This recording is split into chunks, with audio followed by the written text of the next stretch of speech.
Hey all, with phase 2 right around the corner, I figured we might want to go over what is the best in slot warrior PvP gear. Now, this is an interesting precedent because it's going to be capped at rank 11. And it's never been capped like this before. Previously, you would be able to get eventually rank 12, rank 13, etc.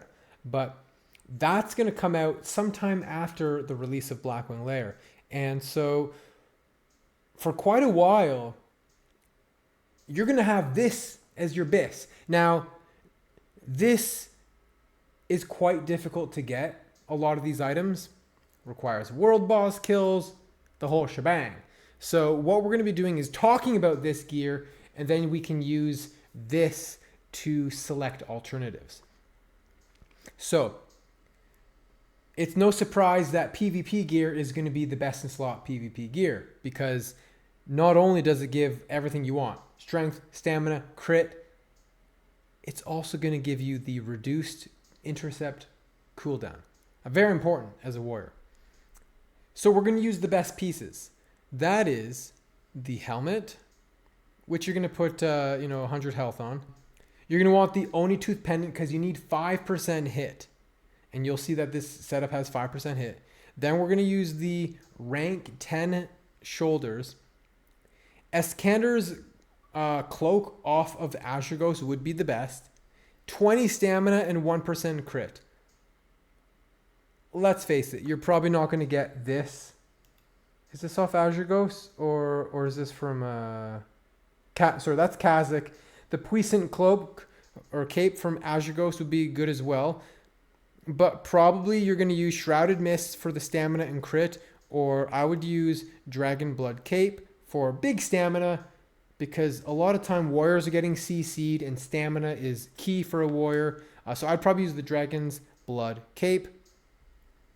We're going to use the rank 8. Is this rank 8 chest? You could use Savage Gladiator Chain, but we'll talk about that.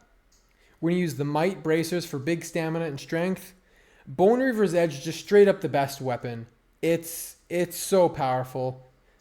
It's pretty easy to get 3 stacks of that, and that's going to basically make whoever you're fighting just about naked. Very good. But you're going to use whatever you can get your hands on, whatever big stick. Maybe it's going to be the Spinal Reaper from Ragnaros for a big axe spec, or Obsidian Edge Blade, or some other weapon. Gauntlets of Might allow us to have strength, stamina, a bit of defense, and hit. You could go for a 6% hit. That would allow you to always successfully hit. But the only people who you would need 6% hit against are those who have a lot of defense. So most cases, you're not going to need that. Onslaught Girdle, massive. Leg Plates of Wrath for just big stamina, strength, and it does give you some defense, which is good against warriors, plus some dodge. In this setup, I'm using the Wrath Legs. It's huge stamina, strength. They're good, but you could elect to use the Rank Legs. They have less stamina, but huge crit.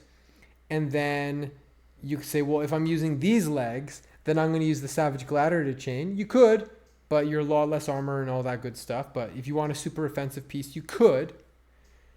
If you're going to use this leg, you could instead of these, you could use the Boots of Might, which would be 26 stamina, 15 strength, whereas these have 23 stamina, 10 strength, 9 agility. So these are really good stats on these boots.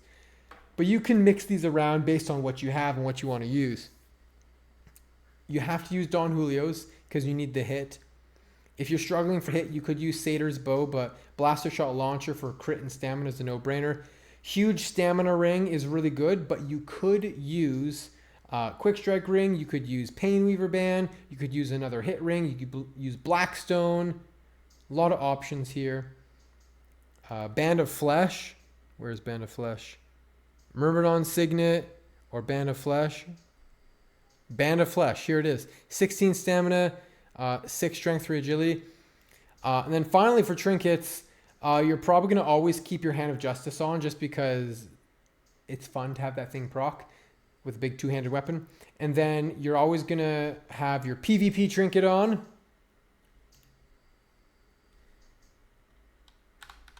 Insignia. Where is it? Insignia of the Horde or Alliance. But when this is on cooldown, you put your Black Hand's Breadth on. You have Reflector trinkets. You have, Barov, Peasant Collar. That's good against hunters. Netomatic. Cloaking device. Lots of goofy little trinkets. But this is what I would call your PvP BIS. What do you think? If you enjoyed the video, drop me a sub and a comment. Catch me live on my Twitch channel, Dwarf Lord TV, to connect with me or say hi to me in game on any of my characters. Dwarf Lord out. And they say that the Dwarf Lord could save us. I'm not gonna pave here and wait. I'll hold on to the beard of the Dwarf Lord. Watch as we